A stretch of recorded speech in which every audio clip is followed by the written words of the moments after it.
Bom, obrigado, boa tarde, Larissa, boa tarde, Beth, né, as nossas chefas, né, na Coedu, e queria agradecer a presença, né, da candidata, da Luciana Ebani, a presença do Patrício, lá do Chile, e a presença do Tião, como sempre, né, ajudando a gente, né, e segurando a barra do Diraquistão. Eu só vou explicar uma coisa rapidinha, Patrício, porque não sei se você já participou, as qualificações são feitas assim. Não, primeira vez. A Luciana apresenta 30 minutos, 40 minutos, não precisa chegar a 1 hora. Ela apresenta, aí passa-se a sessão de discussão, com todos nós presentes. Depois que acabarem as discussões, eu e a Luciana saímos, você e o Tião, sozinhos, vão deliberar e vão fazer um pequeno relatório. O Tião conhece bem o procedimento, mas aí eu e a Luciana saímos depois das discussões e vocês deliberam e depois o Tião já sabe como é que faz, manda o relatóriozinho de vocês para a coordenação e a coordenação passa a avaliação para a Luciana e para mim. Tá legal? Tá bom, tá bom. Tá certo, então. É só isso. Então, vamos começar com a Luciana. Zé, deixa eu só falar uma coisa com a Larissa aqui, enquanto ela está aqui. Legal. Tá jóia. Larissa, eu acho que você não enviou o relatório para a gente, né? O sim, arquivo eu estou terminando. Sim, eu estou terminando de fazer o parecer dela e logo, quando estiver ainda no... Ela está apresentando, eu mando para vocês por e-mail, tá bom? Porque aí eu pego o negócio, compartilho com o Patrício, a gente discute o assunto e resolve agora mesmo. Obrigado. Tá? Então, Luciana, a palavra é sua, por favor. Tá bom, então. Queria agradecer a banca, né, primeiramente, e ao professor Elael. Tá, vou apresentar, então, para vocês a minha qualificação de doutorado, onde eu vou estudar as anomalias de Einstein e Weyl, então, em contexto bidimensional, usando o método da regularização implícita.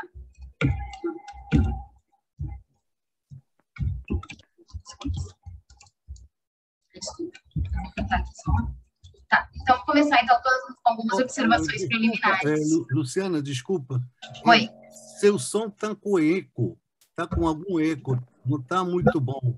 Não estou escutando direito. Desculpa. Oi? Não? Não, está igual, com eco. Talvez você pode sair e entrar de novo. Pode. Luciana, você está usando fone de ouvido? Não. Você tem um fone de ouvido aí? Vai melhorar, tenho certeza. Gera melhor, é exato mesmo. É isso mesmo. Às vezes porque vocês escutam corretamente, mas ela está... Não, mesmo a gente também está ouvindo, parece que não está muito legal, não estava dando uns ecos, sim. Ah, tá. Estava dando uns ecos. Mas eu acho que é um problema do meu computador, ele está com um pouco... Deixa eu ver. Eu acho assim, eu não sei como é que é a tua expertise aí com o Zoom, né? Quando você conectar o fone de ouvido, talvez você tenha que alterar manualmente a tua fonte de som para o fone de ouvido. Mas eu acho que foi já. Não, agora tá bom. Agora o teu som tá bom. Oi, professor Patrício, está me escutando melhor? Tá igual, mas pode continuar. Mas só um minutinho. Deixa eu só ver aqui, só nas configurações aqui do meu microfone. Ver se melhora.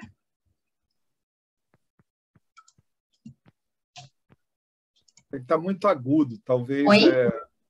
Estava muito agudo. Agora tá bom. Você está ouvindo bem, Tião? Agora eu estou ouvindo bem. Está melhorando. Melhor. Melhorou um pouco, melhorou um pouco. Se você está mexendo em algum tipo de equalizador, tira os agudos e bota mais grave.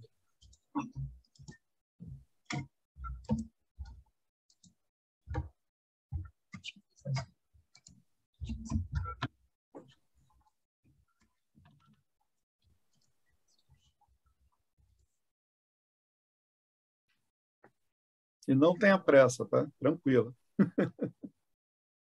Ah, é? Basta que ela deu uma saidinha e vai entrar de novo, né? Entrou, tá aí. Só que você está sem som. Conectou o áudio, tá ok.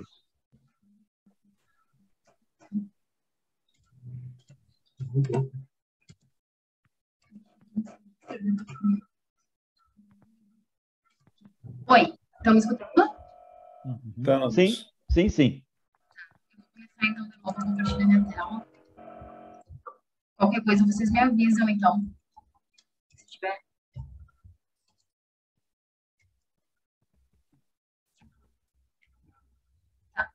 Posso começar? Pode. Pode. Vai em frente. Tá. Eu vou começar, então, com algumas observações preliminares para contextualizar, então, o problema. Tá. No modelo clássico de campos, então, eu tenho a ação, que ela é determinada pela integral, então, da densidade lagrangiana, e eu tenho as equações do movimento, né? No caso do modelo quântico de campos, eu tenho, então, o meu funcional gerador, onde eu vou conseguir obter, então, as funções de Green, que elas vão ter a mesma dinâmica que eu teria no caso clássico, que seriam as equações de Euler-Lagrange, que dariam as equações de movimento, né? Essas funções de Green, então, como elas são acopladas e muitas vezes não lineares, então eu preciso usar a teoria de perturbação, que vai me dar, então, as predições da teoria. Num sistema clássico, então, quando eu tenho a variação da lagrangiana, ela é contínua, então eu vou ter uma corrente conservada. No caso quântico, então, eu tenho as identidades de Ward para as funções de Green. Então, um exemplo aqui, por exemplo, no caso de uma corrente vetorial, aqui, se eu tiver, no caso, a simetria de Gauge, então, eu tenho uma corrente conservada, como eu estou mostrando para vocês aqui, e a minha equação de Ward é dada por essa expressão. Que no caso da QED, de ter um modelo de Fermat-de essa conservação, então, vai estar relacionada com a carga elétrica. Aqui, por exemplo, eu tenho uma corrente axial, que ela não é conservada, mas ela é proporcional, então, a alguma densidade pseudo-escalar. E a identidade de Ward dela, então, seria dada por essa expressão. Só que tão importante quanto as simetrias do problema, então, são as quebras dessas simetrias, né? E essas quebras, elas podem dar de forma explícita, como nesse caso aqui dessa corrente axial que eu mostrei para vocês, que ela é parcialmente conservada, né? Ela pode ser dada também por quebra espontânea, que aí eu teria um Higgs, eu teria um vácuo degenerado, e ela também pode ser dada por uma quebra que ela vai caracterizar uma anomalia. Essa anomalia, então, essa quebra que a gente chama de anomalia, é quando eu tenho alguma simetria clássica que ela não é conservada a nível quântico. Então, é nesse tipo de anomalia que eu vou focar, tá? Então, o que eu vou fazer é estudar as anomalias, então, do tensor energia-momento, devido a fermions de Weyl, acoplado ao campo gravitacional de fundo, tá? Como é que eu vou fazer isso? Então, o modelo e a lagrangiana. Eu tenho essa função, então, essa amplitude de 2 pontos gravitacionais, que eu vou obter, então, essa função através dessa ação, tá? E eu vou fazer uma expansão, então, linearizada na métrica, utilizando, então, o campo H, que é o campo de fundo, né? O campo gravitacional. Eu vou obter, então, essa lagrangiana de interação, tá? Onde eu já posso observar, então, aqui, ó, que essa quantidade que está dentro do parênteses é o meu tensor energia-momento, tá?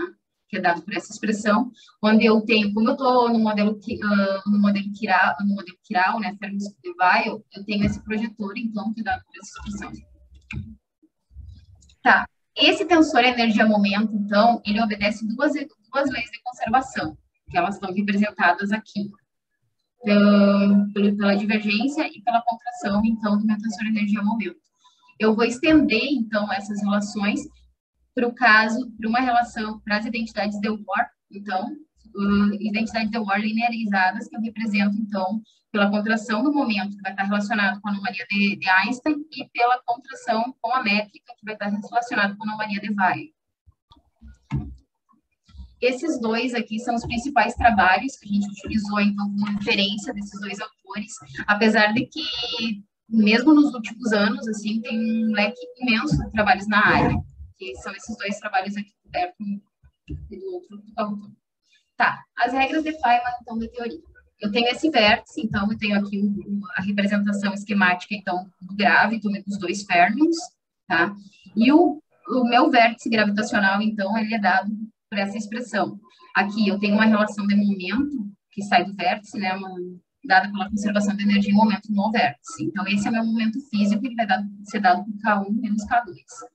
Eu também tenho essa relação que eu posso observar, então, ali no vértice, que ela vai ser bem útil, que eu vou escrever K1 mais K2, todo ele em função de K1, menos a diferença, então, do momento físico. O meu propagador, então, ele vai ser o propagador fermiônico usual do férmion, tá? Aqui, então, eu tenho a correção a nível de da função de Green, da qual eu vou explorar. Então, eu tenho os dois vértices gravitacionais aqui no núcleo fermiônico. Tá, as amplitudes gravitacionais perturbativas, então. Eu vou conseguir, naquele diagrama, então, eu tenho essas 4, eu posso decompor ele, então, nessas 4 funções básicas, tá? Só que, como elas são só permutações de índice, eu vou usar apenas uma como representativa e depois eu simplesmente comuto os outros índices na devida posição, tá? Ele é dado por essa expressão aqui. Quando eu expando essa expressão aqui que eu estou mostrando para vocês, eu vou encontrar amplitudes todas desse tipo, tá? Onde essa primeira aqui são amplitudes bem típicas da QED, tá? Agora, essas outras duas não, elas são características de modelos com acoplamento derivativo. Tanto que eu estou representando aqui o índice alfa com um acoplamento derivativo e aqui alfa 1 e alfa 2 com os 2 acoplamentos derivativos. Esse espaço aqui que a gente deixa é para caracterizar depois a natureza de cada um desses outros 2 vértices. São vértices que a gente chama de vértices matriciais, tá? E eles fazem parte, então, desse conjunto aqui. Eles podem ser escalar, pseudoescalar, vetorial e axial. Então, a gente vai caracterizar, então, esse espacinho aqui pela característica que entra nesses vértices, tá? A definição da matriz espiral, que inclusive eu esqueci de colocar na qualificação, ela é dada por essa expressão. E, no caso, em 2D, eu tenho uma identidade, então, que eu posso relacionar o vértice axial ao vértice vetorial através dessa relação, tá? Um dos exemplos, então, como eu vou apresentar para vocês de forma esquemática nas amplitudes, eu peguei aqui no caso de colocar 2 vértices vetoriais aqui. Então, eu teria a VV, que essa aqui nada mais é do que o tensor de polarização no vácuo da QED, e aí eu tenho as outras 2 amplitudes que incluem já o acoplamento derivativo. Então, aqui é com 3 índices e aqui com 4 índices. Tá? Mas só como exemplo de como elas vão aparecer depois. Tá. E aí, por último, eu vou implementar, então, a última regra de Feynman, que seria a integração sobre todos os momentos irrestritos do loop, tá? Como eu falei para vocês ainda naquela forma esquemática lá, que aparece como uma combinação de 4 estruturas, eu peguei apenas um deles, aqui o representativo, e após a integração, então, eu espero identificar, então, essas quantidades.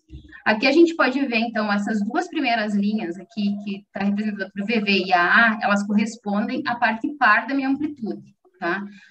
E essas outras 2 aqui, que é a VA e a AV, correspondem à parte ímpar, porque elas têm a presença do tensor epsilon, ok? Tá. E como um teste mínimo de consistência para o método, eu vou verificar, então, o que a gente chama de relações entre funções de Green. Essas relações, elas são relações bem básicas que a gente vai estabelecer a nível de traço, tá? Depois a gente vai verificar quais as consequências para as versões integradas das amplitudes. Então, no caso, assim, vai ser exemplificar para vocês no caso da VV, quando eu contraio com o momento aqui com um dos índices vetoriais, eu tenho que a relação é dada por essa diferença entre funções de um ponto. Eu uso uma relação bem simples para obter elas. No caso de eu contrair um momento usando um índice estritamente derivativo, a relação que eu tenho é essa, usando uma relação também bem simples. E no caso de eu contrair com a métrica, eu tenho esse tipo de relação, tá? Também usando essas relações, então, elas são relações bem simples de serem obtidas, elas são relações que elas... uma relação que a gente usa o inverso do propagador, ok? Tá. No caso das amplitudes ímpares, então, eu uso apenas, eu tenho essas relações, onde eu tenho diferença aqui entre as 2 contrações, porque eu tenho uma contração, quando eu contraio com o índice axial, eu ganho um termo extra, que é uma função de 2 pontos, e quando eu contraio apenas com o índice vetorial, as relações, elas são bem parecidas com as relações que eu obtinha quando eu tinha, no caso da VV. Então, é só a diferença entre funções. No caso derivativo, então, eu vou ter essas estruturas, e no caso da contração com a métrica, eu vou ter essas relações. Tá? Agora, eu vou tratar, então, das integrais de Feynman, das divergências do método, né, da regularização implícita. Todas as estruturas básicas das amplitudes, elas vão aparecer com uma combinação dessas 4 estruturas. Então, substituindo aqui, tirando o traço, eu vou ter a minha amplitude antes de ser integrada, tá? Eu representei aqui, ó, K1, ele é o momento que eu vou integrar mais o rótulo, e K2 eu vou usar, então, uma relação com o K1 e com o momento externo, tá? Só que quando a gente escreve escreve as amplitudes, a gente vai ver que surge uma base natural para essas integrais de Feynman, que a gente vai chamar elas de J barra. Elas são dadas, então, já com esse K1 no numerador, desculpa, tá? Esses K1, eles são escritos como combinações das integrais de Feynman, tá? Ok? Eu poderia integrar usando diretamente as integrais, mas fica a nível de simplificação das estruturas, fica mais fácil eu escrever elas em termos dessa base J que eu vou chamar, que vai ser uma combinação das integrais de Feynman.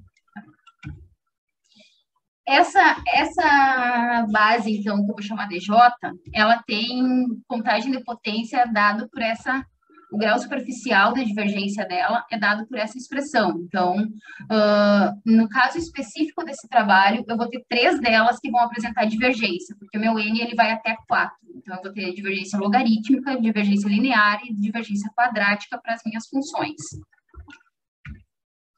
Para isso, para resolver essas integrais que são divergentes, eu vou usar uma identidade separadora. Essa identidade, então, eu vou expandir o propagador, eu posso usar N, o N pode ser qualquer valor, mas quando eu uso N igual ao grau superficial da divergência, eu consigo separar a parte finita da minha integral, que é onde contém todas as quantidades físicas aqui. Eu posso ver que o propagador aqui, DI, ele é o propagador que contém os rótulos, e esse primeiro termo aqui, ele não vai ser integrado, ele vai ser simplesmente organizado em objetos básicos, que eu vou estabelecer relações gerais para eles ao final das contas.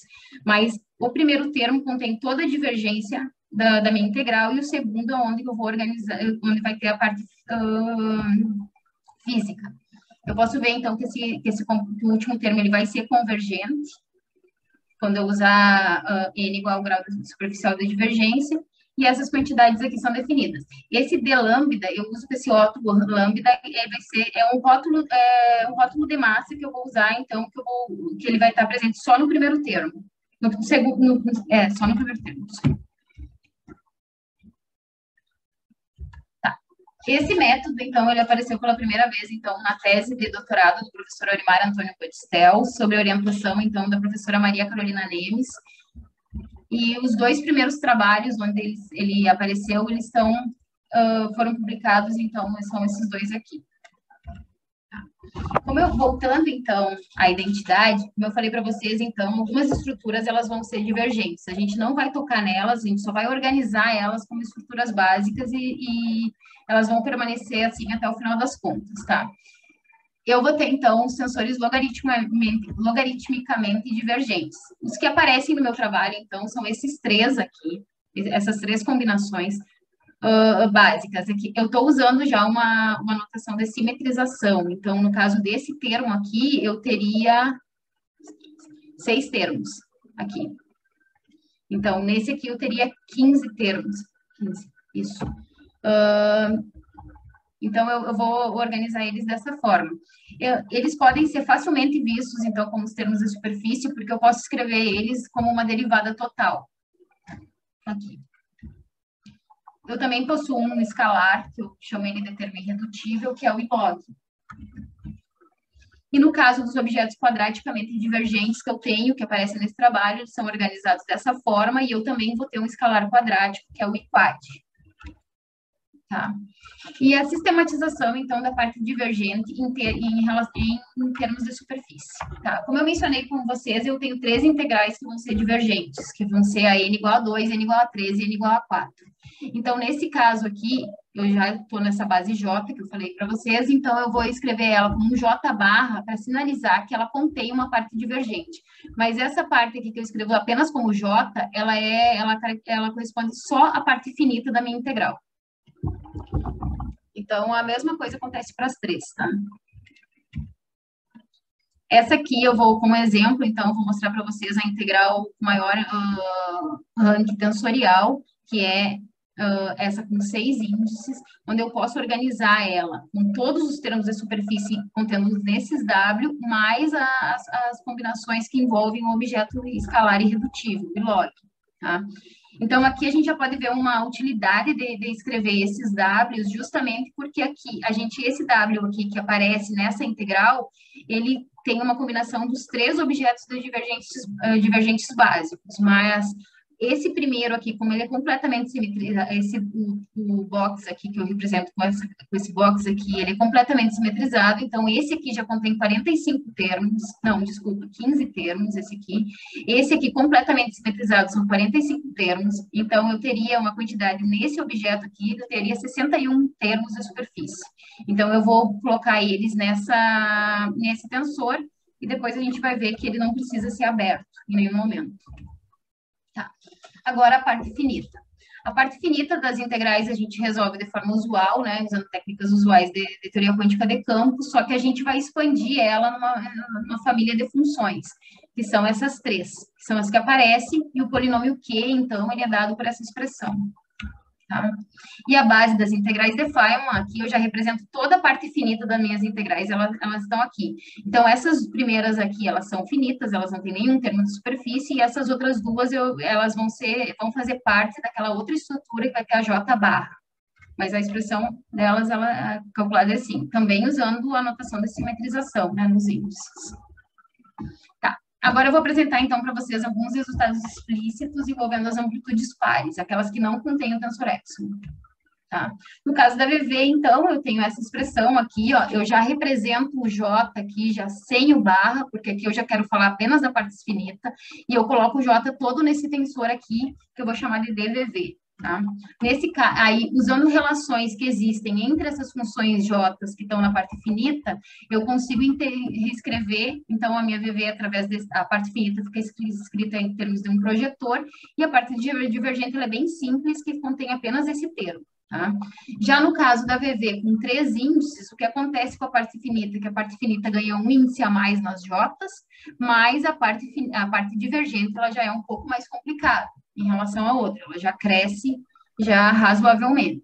Agora, na VV de 4 índices, em relação à J, o que acontece é exatamente o mesmo, elas ganham um índice a mais na parte finita, só que esse termo aqui, ele já é muito superior aos outros, né? Ele tem aproximadamente 120 termos. Essa parte divergente, então, dessa amplitude, que é a amplitude quadrática. Aqui, ó. A gente pode ver, então, a utilização uma das utilidades, então, de escrever aqueles termos em relação aos Ws, porque fica bastante condensado aqui, e ele não... ele pode ser expresso, então, dessa forma, tá? Aí, vamos agora, então, para as relações entre funções de Green. Quando eu faço a contração, então, dessa amplitude VV com o meu momento, eu vejo que a parte finita, ela está escrita em termos de projetores, então, projetores transversos, então ela se cancela, e a parte divergente é dada toda pelos termos da superfície. Por que eu concentrei, então, nesse tensor D. E ele corresponde exatamente à diferença de duas funções de um ponto. Não vai ser necessário, então, esses W serem abertos, né, em relação aos termos de superfície básicos, justamente porque a gente vai classificar eles pelo tipo e pelo número de contrações. Agora, vamos para a segunda, então, relação, que aí envolve um índice derivativo. Após algumas manipulações, então, nessa amplitude, eu posso identificar se a primeira relação, que envolve a contração com o momento, com o índice matricial do momento, ela satisfaz, então eu tenho que essa relação ela é automaticamente satisfeita. Aqui eu só vou chamar uma atenção, uma curiosidade, assim, que a gente reorganizou ela dessa forma que eu estou apresentando para vocês, mas para nível de mostrar. A gente também verificou ela explicitamente, então é só um truque mesmo para simplificar a apresentação. Então, reescrever ela para a gente identificar que ela satisfaz automaticamente a outra relação. Tá? E aí, agora também, tratando das amplitudes pares, eu tenho a amplitude AA, tá? Que quando eu tenho 2 vértices axiais, né, em cada dos vértices, ela tem uma relação, então, com a amplitude VV, só que ela tem mais um termo aqui. Esse termo aqui, em relação às relações entre funções de Green, ele vai representar, no caso da amplitude AA, eu ganho uma função de 2 pontos a mais, que ela é uma amplitude PA, que esses termos aqui, tanto com 2 índices, 3 índices, 4 índices, vai corresponder exatamente à amplitude PA que eu tenho.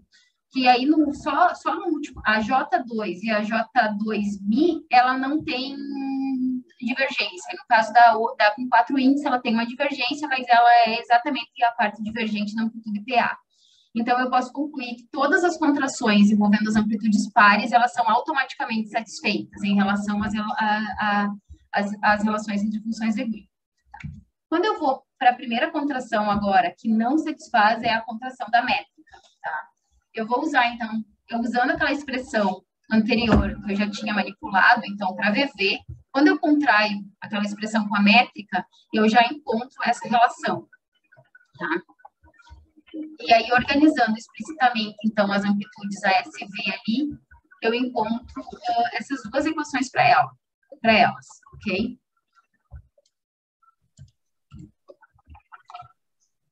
Como essa, aqui, ó, como vão aparecer estruturas que elas vão ser importantes para o decorrer do trabalho, então a gente resolveu dar um nome específico para cada uma dessas quantidades que aparecem aqui entre os parênteses, que a gente vai chamar dos Ys. Esses tensores aqui que vão estar associados a... aqui aparece o Y escalar, nessa primeira, aqui eu já tenho o Y vetorial aqui também, e aqui eu tenho o Y tensorial. E os valores explícitos para esses objetos são dados por... Aí aqui. Essas três quantidades, então, elas definem esses tensores que eu defini aqui nesse quadro. Tá?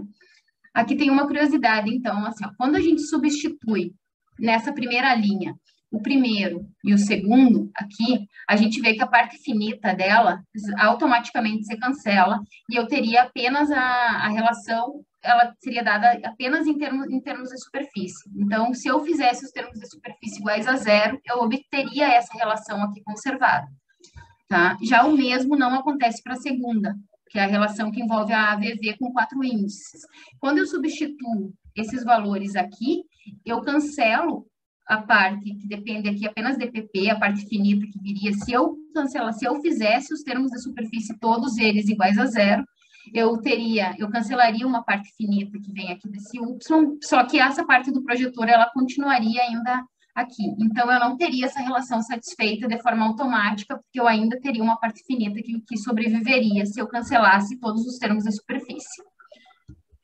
Então, se eu quiser satisfazer as duas relações de forma simultânea, eu preciso ter valores específicos para esses objetos, que eles são dados por essas quantidades.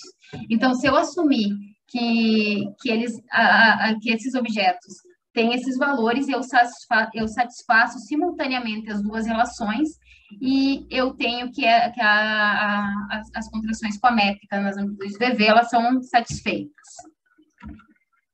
Tá, agora a gente vai um pouco para as amplitudes ímpares, tá? E aí eu já vou verificar as relações entre funções de Green entre elas, tá?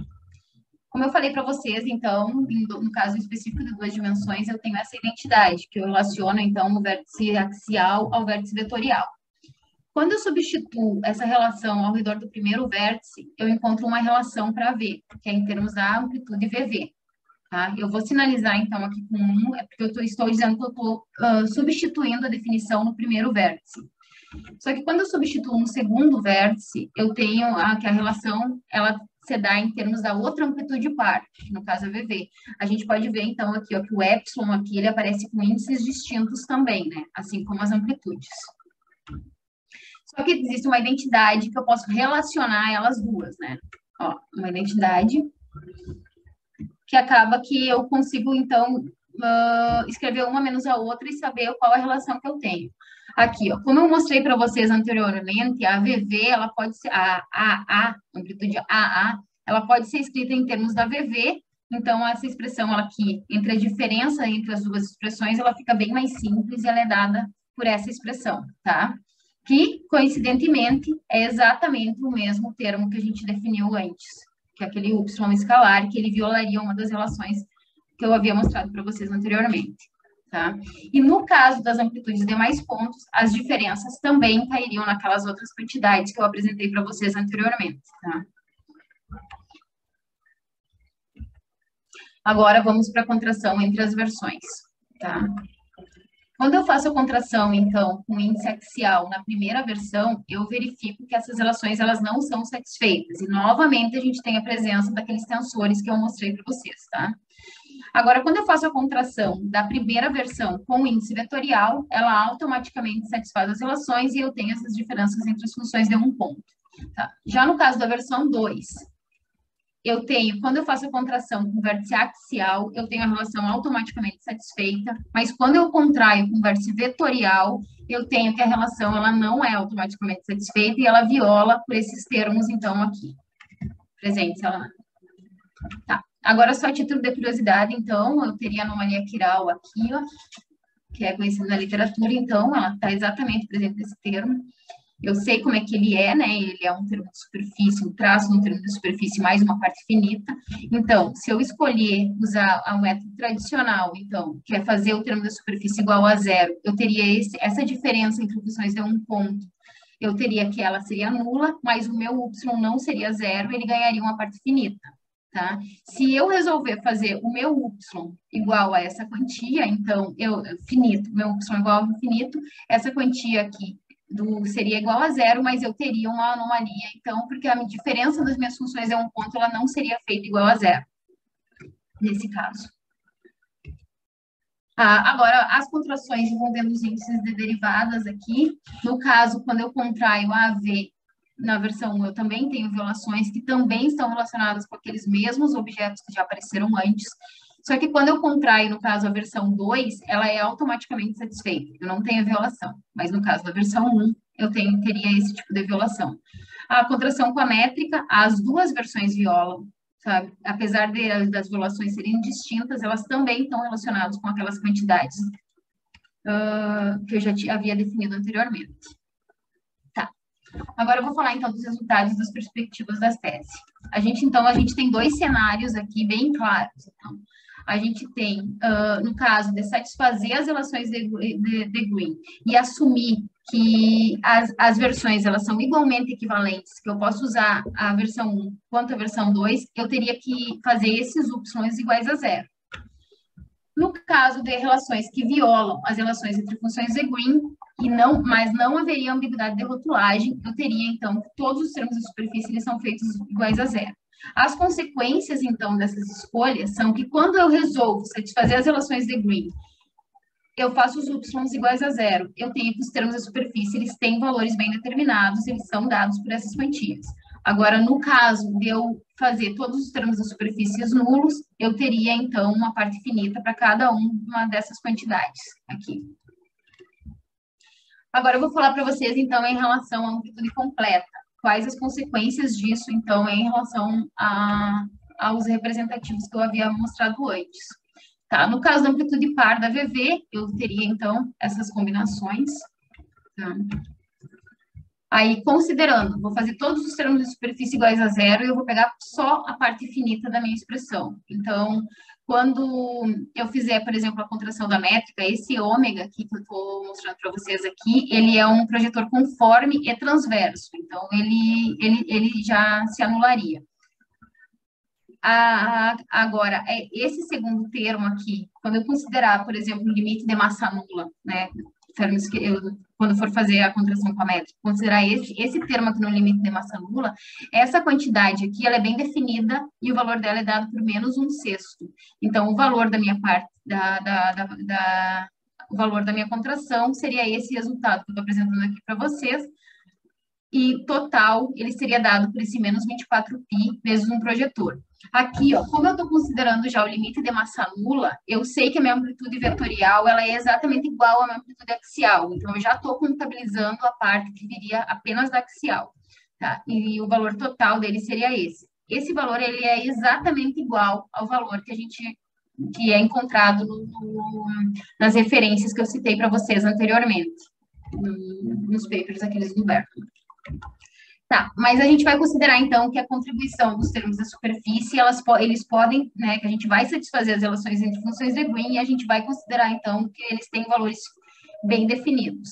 A gente encontra, então, para essa amplitude para essa amplitude par, a gente encontra dois tipos de expressões. Uma que ela depende do momento ambíguo, ela depende da rotulagem, que é esse momento P grande, e uma outra parte que ela depende apenas do momento físico, que é dado por essa outra expressão, tá? Aqui a gente está usando, então, o P, o nosso momento ambíguo arbitrário, ele multiplicado por um A, e um momento físico, que aí a gente só substituiu aqui. Quando a gente faz a contração, então, dessa parte da parte da amplitude, que dependeria de rotulagem, a gente vê que essa expressão ela é identicamente nula. Tá? Então, a anomalia não dependeria dessa parte da expressão. Agora, quando a gente contrai a parte que depende apenas do momento físico, considerando, então, os termos de superfície finitos e bem determinados, para aqueles valores que eu apresentei para vocês, então, o valor total que eu obteria, então, da minha anomalia seria esse 1 sobre 24π vezes esse projetor, tá? Que quando somado com a parte física, com a parte finita, que eu calculei anteriormente aqui, que é o resultado exatamente igual ao do Bergman, eu veria que a anomalia aqui, no caso da amplitude da parte par, ela se cancelaria. Então, eu não teria anomalia na parte par, na anomalia de Weyl na parte par. Tá. Agora, para o caso das ímpares, tá? Mesma coisa, eu expressei ela através dessas duas linhas, que eu vou chamar, então, ela da soma das duas partes ímpares, tá? Então, a parte finita dela é dada por a contração da parte finita dela é dada por essa expressão. Aqui eu estou usando esses dois rótulos aqui, ó, que é quando eu substituo no primeiro, eu substituo aqui no primeiro vértice, no caso da AV, e no 2 eu substituo no caso do segundo vértice para VA. E a contração com a métrica, a mesma coisa. Esses aqui são os dois resultados que também estão presentes exatamente iguais, usando, né, outros métodos que estão presentes também na referência. Aqui eu quero mostrar para vocês que se eu usasse relações distintas, então, em relação a cada um, distintas não, desculpa, usasse a mesma relação no primeiro vértice, e aqui também para VA, no primeiro vértice, eu encontraria uma anomalia que ela corresponde a metade daquela encontrada, só que com a contração da métrica, eu já teria lá automaticamente satisfeito. Aí, na contração com métrica, não, com a contração com índice de derivada, ela não apareceria. Então, a mesma coisa acontece aqui. Eu tenho contrações que teriam contribuições para anomalia, só que outras contrações seriam zero. Então, aqui é só a título de curiosidade que a gente poderia usar diferentes versões e encontrar outros resultados, tá? E, olha só, quando eu faço a contração, então, da parte para anomalia ímpar, faço a contração da métrica, usando termos de superfície bem definidos, exatamente como eu fiz no caso da amplitude par, eu encontro que o resultado ele é exatamente igual, só que com o resultado contrário. Então, esse resultado aqui também cancelaria a anomalia de traço, no caso de eu considerar, então, os termos de superfície finitos. Ó, aqui eu vou mostrar para vocês, aqui eu tenho o resultado exatamente do estado Bergman. Eu tirei o print de lá, exatamente os mesmos resultados para a parte finita. Tá, agora eu vou falar para vocês, então, como perspectiva final, então, a gente tem esse outro trabalho aqui, que tem processo final de elaboração, que é onde a gente explora diferentes dimensões e diferentes topologias de gráficos. Então, no caso da amplitude em 2D, a gente vai explorar as funções de dois pontos, no 4D a gente explora os triângulos ímpares, e no caso 6D a gente explora o box ímpar, tá? O que a gente observa é que essa estrutura de versões, de termos de superfície, de deslocamento da anomalia, acontece exatamente igual como acontecia no caso das amplitudes gravitacionais. Aqui eu posso representar para vocês, então, uma forma esquemática de como aconteceria esse um gráfico aqui da violação, específico aqui da violação. Esse J aqui, ele corresponderia, então, à versão que eu estou usando, aonde eu vou substituir a definição da minha matriz quiral. Então, quando o J for igual ao I, eu contraí exatamente no vértice que eu tiver substituído a matriz quiral, eu vou ter exatamente a mesma estrutura de anomalia, uma parte finita que vai estar relacionada com um traço. Tá? Das conclusões agora que a gente chegou é que, na verdade, essa estrutura de anomalia, ela nada tem a ver com a parte divergente, na verdade, da amplitude. Ela tem a ver com um limite de baixa energia que está relacionado a uma amplitude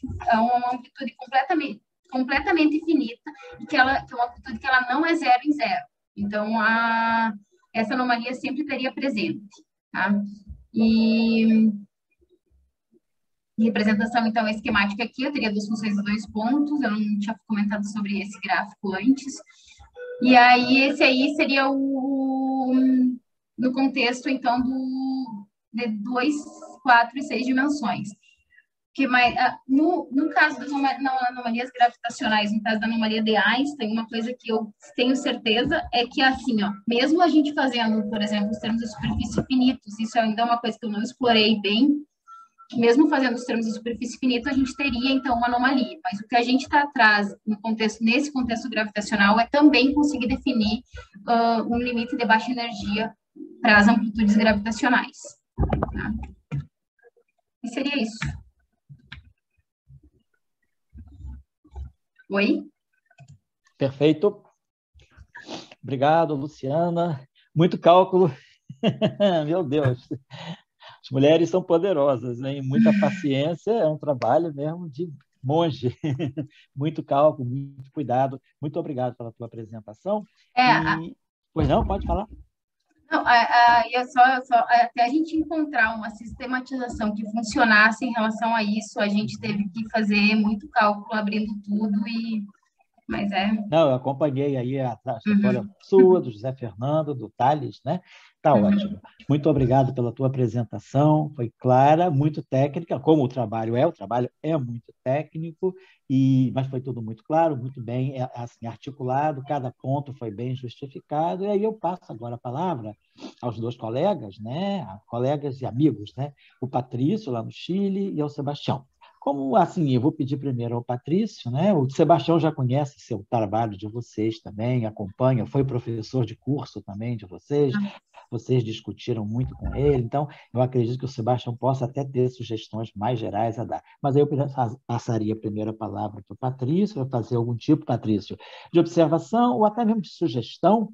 Assim, você que é um leitor externo, que não teve contato com o trabalho da Luciana, talvez pudesse dizer o que uma pessoa mais externa ao trabalho dela, né, que não conhece, nunca discutiu com ela, poderia esperar para tornar, talvez, a apresentação escrita, né, a tese, né, no final de tudo, a tese assim, mais acessível até a quem não é da área, porque o trabalho é muito técnico, e às vezes a gente precisa dar um coloridozinho para poder tornar a tese mais assim, mais palatável para pessoas que não são da área. Então, toda e qualquer sugestão sua nesse sentido também será bem-vinda. Então, passo a palavra a você, Patrício.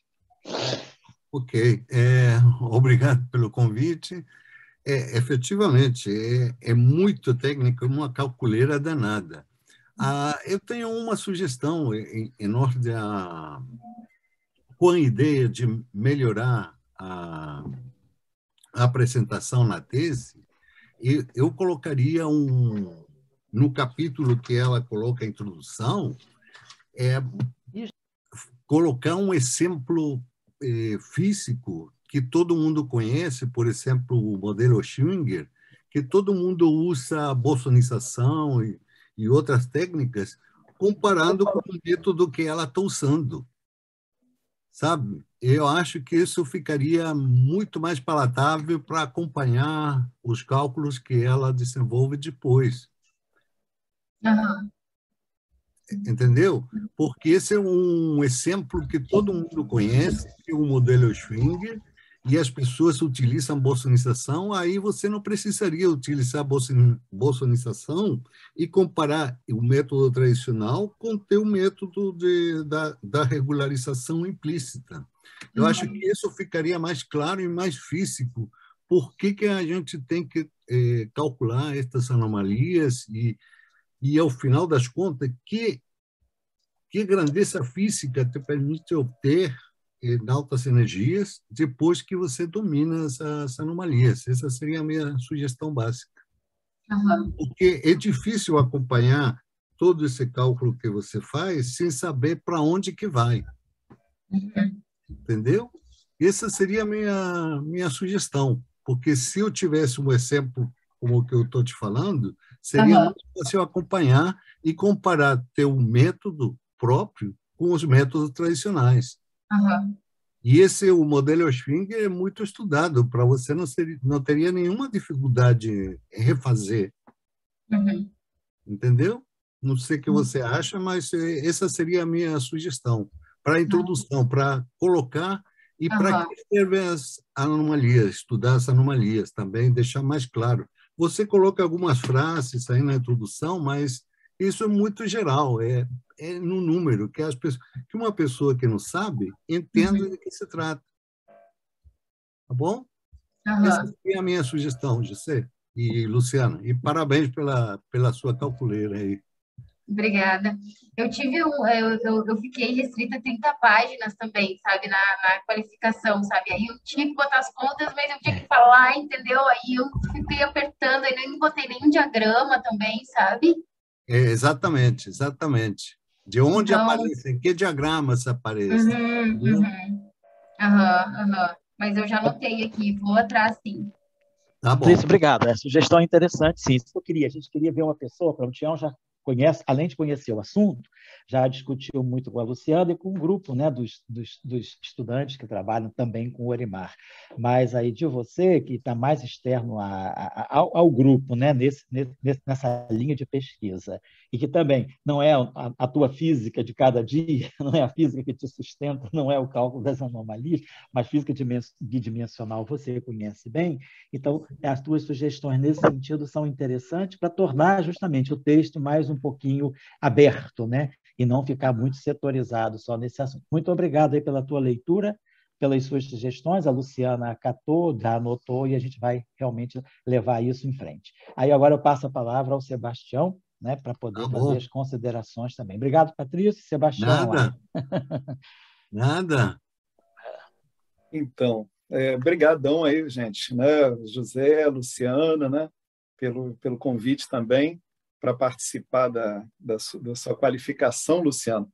Eu posso antecipar para você que eu considero você já extremamente qualificado, entende? Para terminar a sua tese de doutorado, né? A gente tem contato realmente há vários anos, né? Através de cursos, através do nosso Diraquistão, do nosso corredor lá, né? E principalmente porque o Thales é meu orientando de doutorado e ele trabalha junto com você e com o Zé Fernando, né? Exatamente nessas coisas de regularização implícita, né? A herança do Orimar, que o Orimar teve com a gente como pós-doc, né? Em alguns momentos, já professor de Santa Maria, mas pós-doc aqui no CBPF, e ele deixou essa herança que é muito interessante, né? Que a questão da regularização implícita sempre foi um fetiche, né, até para mim, assim, uma coisa que eu sempre gostei de me informar mais, de saber mais sobre ela, porque eu tenho a impressão que até na minha pesquisa específica ela poderia ajudar no futuro, né?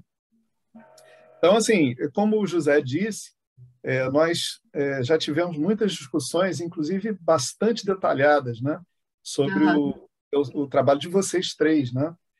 Na verdade, vocês quatro, tem o Orimar também junto, meio que pairando ali, né? Vocês entraram com a mão na massa, o Orimar entrou com as ideias gerais, né? Então, assim, eu não queria entrar muito em detalhes, né, das suas contas, inclusive porque eu não posso, porque é conta que não acaba mais, né?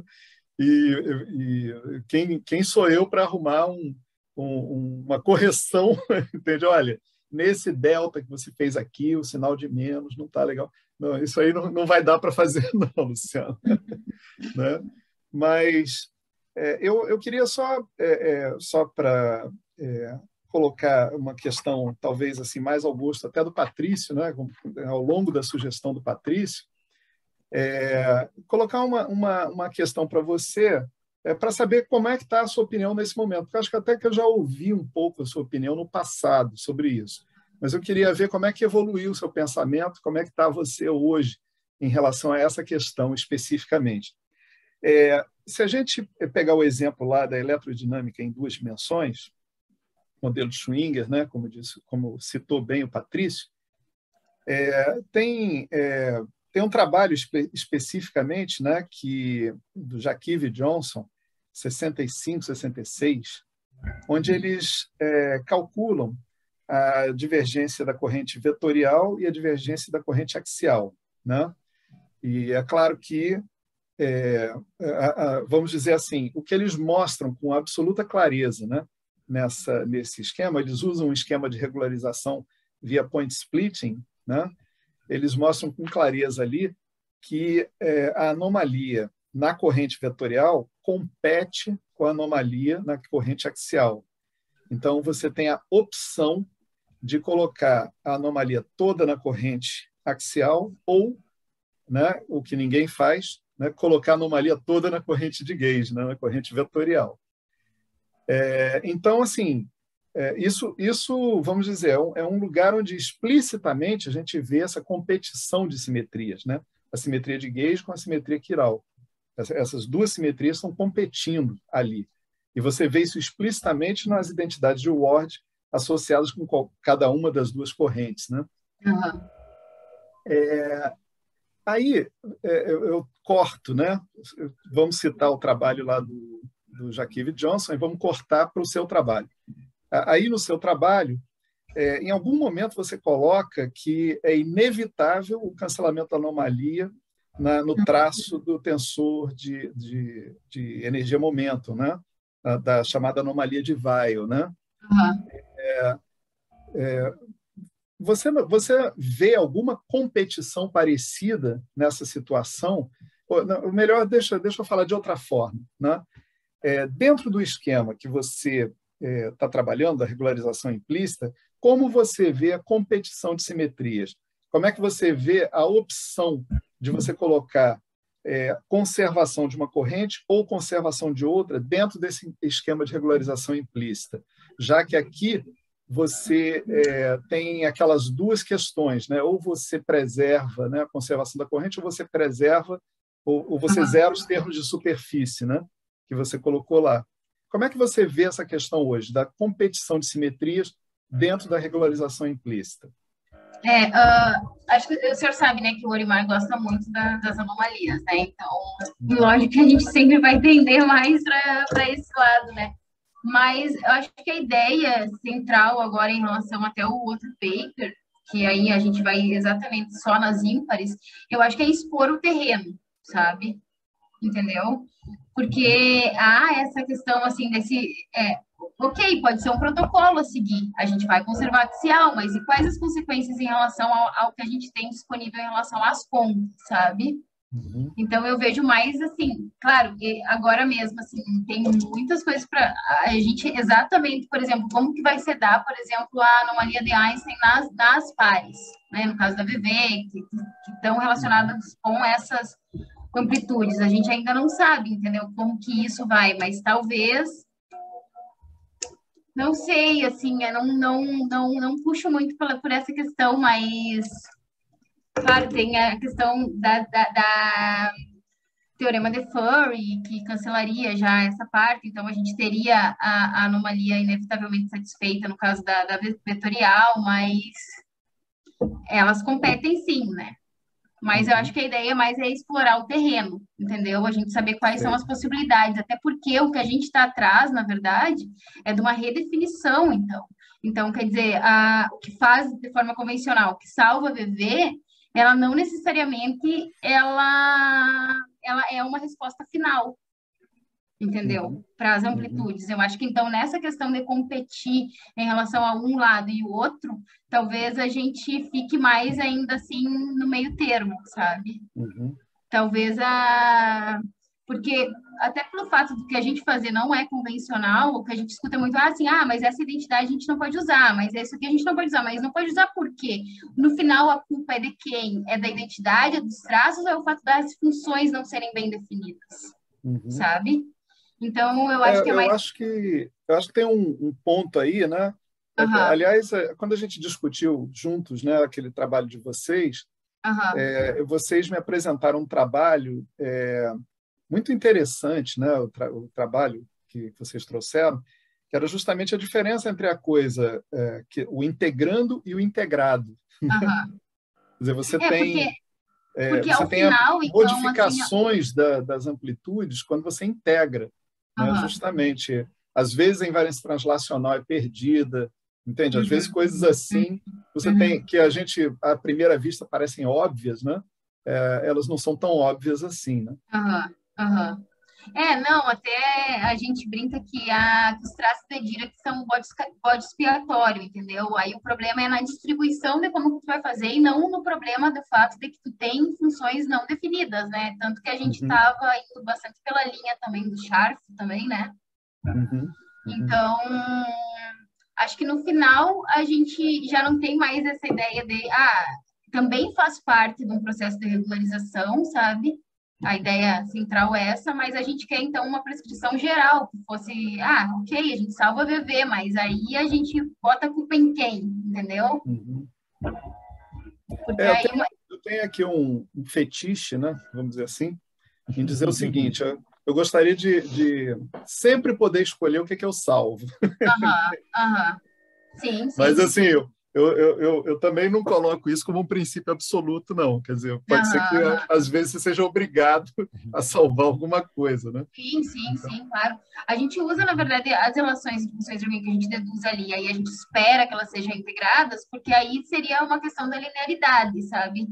A gente estaria preservando a linearidade da integração, né? A gente teria a mesma coisa integrada, mas, assim, claro, a gente está lidando com quantidades divergentes, né? Quantidades que a gente sabe que são produtos de distribuições mal definidas, né? Então, acho que a razão ainda que a gente busca, acho que nesse momento, assim, acho que está mais relacionado com isso, sabe? Então, o que a gente quer agora é explorar o terreno. Quais são as possibilidades que eu tenho e, se eu tenho possibilidades, quais as prescrições que eu preciso usar em cada caso, né? Porque a questão mesmo do triângulo quadridimensional, que ele está diretamente relacionado com a anomalia BJ. Então, assim, essa exploração de terreno, eu acho, assim, criar possibilidades e, se houver possibilidades, quais as prescrições que a gente pode usar para isso. Então, eu acho que quando a gente abre essa ideia, então, do trabalho, né, não mexer no que a gente tem, e aí, a partir depois, a gente vai interpretar baseado em consistências gerais, assim. Mas Perfeito.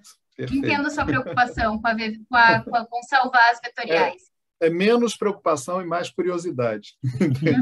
O José, acho que queria falar alguma coisa, que ele botou a câmera lá. Quando ele bota a câmera, é porque ele quer falar. Não, eu estava só esperando, não. É porque eu tive que, um momentinho, atender um telefonema, eu pensei que já tivesse acabado a discussão, eu queria saber, não, mas está tudo bem, se quiser falar mais alguma coisa, eu estou ouvindo, sem problema nenhum. Não, eu só queria fechar aqui, né, dando os parabéns para o Luciano, pelo belo projeto de tese. Tenho certeza que ele vai desembocar numa tese muito bonita.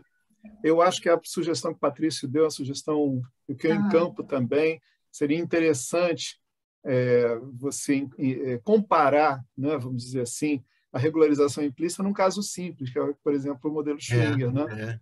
Entende? E isso para informar, mas isso na tese, né, não no projeto, né? Para informar o leitor melhor, né, sobre os seus objetivos, sobre onde você quer chegar. Exatamente. Eu acho que isso é interessante, né? Isso é interessante, sim.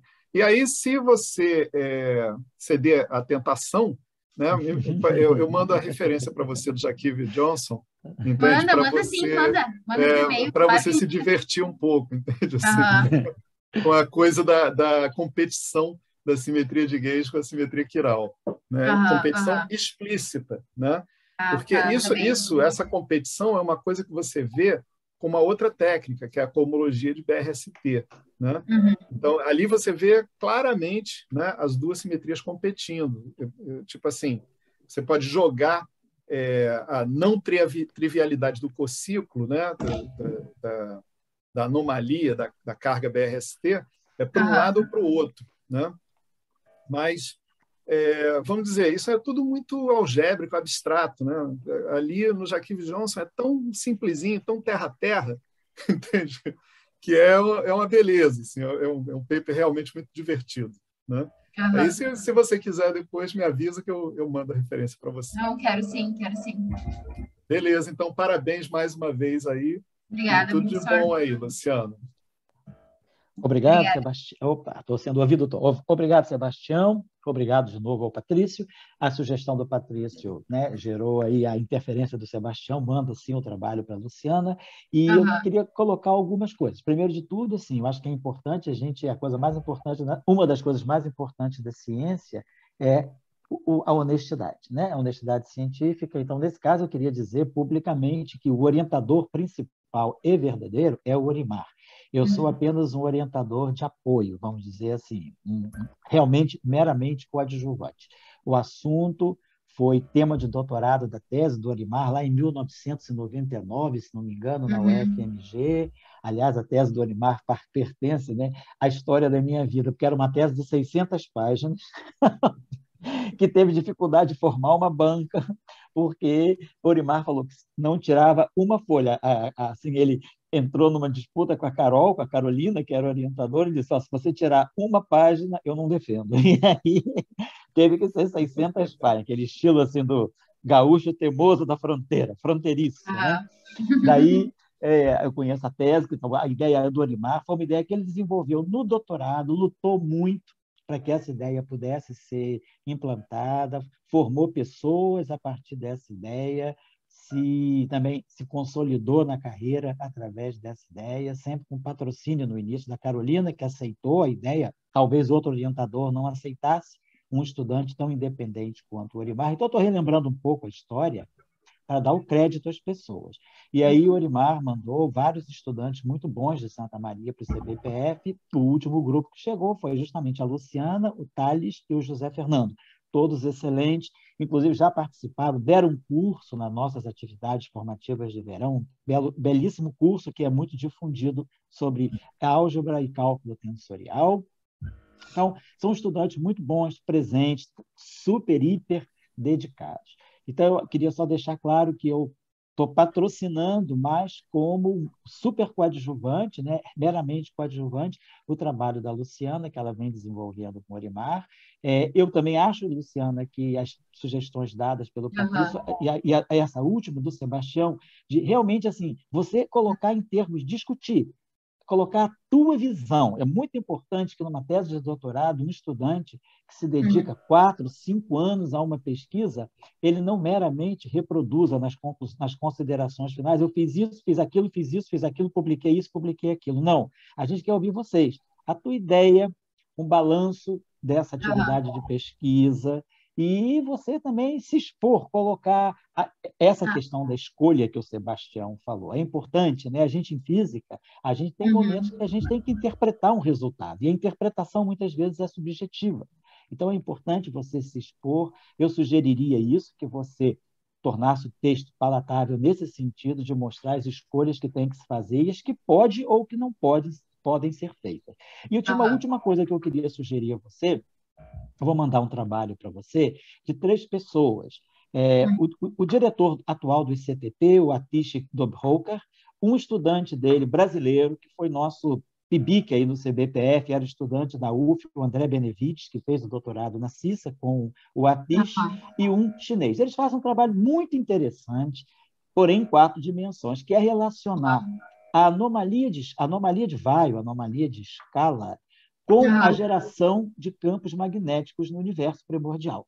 Então, é um trabalho muito bonito, porque mostra uma relação de um problema que pode ser visto tecnicamente em teoria quântica de campos, com uma aplicação interessante na cosmologia, que são campos magnéticos cósmicos. Eu vou te mandar esse trabalho, não para você desenvolver nada a partir dele, mas para você também, dizendo assim, dá um flavor, dá um colorido também a essa discussão das anomalias, com o que tem sido feito mais recentemente em situações em problemas de astrofísica e cosmologia. Então, era isso a sugestão que eu ia dar. Agora, é batalhar para você, se Deus quiser, publicar o trabalho. Como o Tião falou, tenho também certeza que vai ser uma bela tese de doutorado. Você trabalhou muito, passou por momentos difíceis com a pandemia, o afastamento, inclusive, não só de mim, que sou menos importante nesse processo, mas do próprio Orimar. E agora eu espero que você graças a Deus, recobrada, retome o ritmo e que tudo saia, né? Como a gente está esperando que realmente vá sair, porque você é uma pessoa que trabalha muito, você, o José Fernando e o Thales. Eu digo sempre os três, porque vocês três formam um grupo muito bacana, muito coeso, de muita amizade, de muita solidariedade e de muita competência, os três juntos. Então, eu desejo sucesso a você e, nesse momento, estendo também ao Thales, que trabalha com o Sebastião, e ao José Fernando, que trabalha com o Malbuisson. Né? O Thales não está aqui, mas ele deve estar nervoso já, ansioso, para ser transmitido pelo YouTube. Pois é, porque não está sendo transmitido pelo YouTube por causa dessa questão. Você logo liga para ele dizer que foi tudo bem, tá bom? Então, eu queria te dar os parabéns também e felicidade aí nesse final de doutorado, né? E, se Deus quiser, a banca já está mais ou menos formada. A Patrícia vai estar na banca de doutorado, o Sebastião e mais algumas outras pessoas que a gente vai chamar. Então, no momento, eu e você nos retiramos, ficam o Sebastião e o Patrício para fazerem as deliberações e apresentarem o relatório que depois nos vai ser enviado pela Larissa e pela Beth, tá bom? Então, parabéns, Luciano. Muito obrigado, Sebastião. Muito obrigado, Patrício. Obrigado a você. Nada. Parabéns para a Luciana novamente. Obrigado. Obrigada. Tchau, antes de você sair, Luciano, descompartilha, tá? Tá. Deixa o Tião me manda. Mando, pode deixar. Tá bem, então. Obrigada. Saiu.